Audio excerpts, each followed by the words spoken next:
Donc, oui, c'est ça, il y a 2 ou 3 ans, quand vous êtes venu, sur vos raquettes, donc vous aviez du Duramix. C'est ça, sur vos deux raquettes Babolat.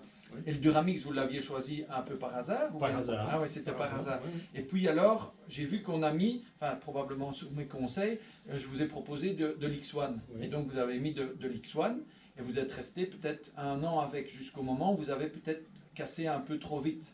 Et déjà, votre sentiment de l'X1 par rapport au Duramix, vous avez remarqué une différence? Oui, oui, c'était quand même beaucoup plus souple, j'étais plus précis et c'était agréable. C'était jouer, j'aimais bien. Donc, super bien, mais justement, ça cassait. Vous cassiez un peu trop vite, quoi. Et ici, avec le TGV qu'on a mis la dernière fois, la jauge étant plus épaisse, vous tenez un peu plus longtemps. Oui, ça c'est différent. Et au niveau des sensations, vous y retrouvez plus ou moins, ou vous préfériez l'X1? Je préférais l'X1. L'X1, oui, c'est ça, mais à cause du problème de casse, vous êtes passé au TGV. Mais le TGV, quand même aussi un cordage assez confortable, certainement. Enfin, je ne sais pas si vous vous souvenez du Duramix par rapport au TGV, mais le TGV, enfin ici au magasin, c'est un cordage que je mets souvent. C'est un cordage qui plaît en général assez fort aux clients, mais vous aussi. Ah oui, il me plaisait vraiment bien, mais par contre, peut-être parce que je ne joue pas beaucoup avec non plus, que je le trouvais un peu plus dur, c'est pour ça que j'ai essayé de... Oui, et alors ici, c'est ça, ici vous avez acheté une nouvelle raquette et vous m'avez demandé de mettre du boyau naturel. Oui. Et c'est vrai que le boyau naturel, même si c'est une jauge 1,35, donc la même jauge que le TGV ou le Duramix, c'est un cordage qui donne vraiment beaucoup de sensations au niveau toucher de balle, au niveau confort, il n'y a pas mieux, et au niveau puissance également. Donc, et perte de tension, c'est un cordage qui ne perd pas sa tension. Et comme voilà, vous cassez le TGV, vous le cassez quoi, 2 ou 3 fois par an maximum? Oui, à peine. Ouais, donc ici, si vous faites attention, ne jouez pas quand ils partent en humide parce qu'ils sont assez fragiles. Mais vous avez d'autres raquettes, donc oui, c'est pour ça. Donc voilà, ici vous ne l'utiliserez peut-être pas tout le temps et à mon avis vous jouerez au moins 6 mois avec. Mais souvent les joueurs qui commencent à jouer avec du boyau n'en démordent pas. Parce que c'est le meilleur cordage, mais vous verrez, vous testerez. Mais...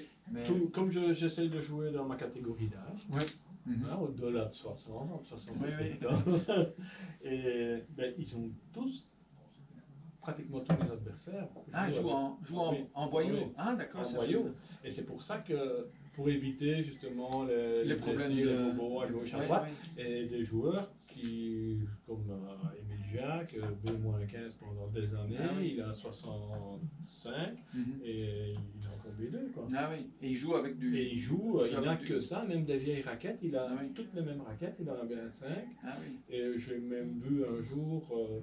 un jeune gars qui lui donnait sa raquette, qui a dit voilà, je te donne ma raquette parce que moi je n'en veux plus et je sais que toi tu ne joues qu'avec ça.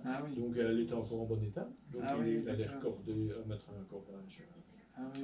Un boyau. Oui. C'est vrai que le boyau est assez confortable. Et puis moi aussi quand j'ai commencé à jouer, il n'y avait pas encore tous les cordages synthétiques ou monofilaments et je jouais avec du boyau. Et donc les personnes qui ont, je vais dire, au moins 50 ans, ont été habitués et ont peut-être encore le souvenir de jouer dans le temps avec du boyau naturel et ils y reviennent maintenant comme ils cassent moins qu'avant. C'est aussi ça qui fait que le boyau a du succès auprès de personnes, je veux dire, au-delà de 50 ans parce que comme ils cassent moins souvent que les jeunes, ils peuvent se permettre, je veux dire, d'en mettre 1 ou 2 par an, même si le prix est un peu plus élevé, parce que les sensations sont bonnes et comme vous dites, on préserve le bras également, quoi. Donc, et alors, ce ne sont pas des grands frappeurs, mais ils sont des joueurs, une belle précision, de coup, le style aussi. Oui, c'est ça. Ils préparent bien ils ne liftent pas tous. Pas beaucoup, non. Non, ils jouent beaucoup à plat. Et ils ont toujours la bonne prise. Oui, voilà, et ils cherchent la précision. Mais ça va vite, hein, leur balle va vite. Oui. Donc, mais c'est vrai que c'est un autre style de jeu. Donc c'est pour ça que j'avais envie d'essayer. Bon, mais si je ne devrais pas être déçu. Et si c'était le cas, je remettrai un cordage. Oui, mais je ne pense pas que vous serez déçu. Comme justement, c'est la démarche logique, c'est que vous allez jouer avec de l'X1 et du TGV. Donc c'est des cordages déjà multifilaments, mais haut de gamme. Celui-ci, enfin le boyau naturel, on peut les considérer comme cordages multifilaments, mais encore de qualité supérieure. Enfin, c'est différent, c'est du boyau de bœuf, mais c'est vraiment un cordage supérieur encore à ces deux-là. Donc si vous appréciez déjà le TGV et le X1, je pense que vous apprécierez aussi celui-là. Si vous jouiez avec un cordage monofilament et tout de suite dire ouais je vais passer à ça, peut-être que vous trouverez la transition un peu difficile, mais comme vous jouez déjà avec des cordages qui donnent beaucoup de toucher et de sensations, je pense que vous ne reviendrez pas en disant on va couper dedans, on va mettre autre chose, quoi. Monofilament, j'avais essayé là, oui. Mais j'avais l'impression que ma balle n'avançait pas. J'étais fatigué, j'étais épuisé quand j'avais joué.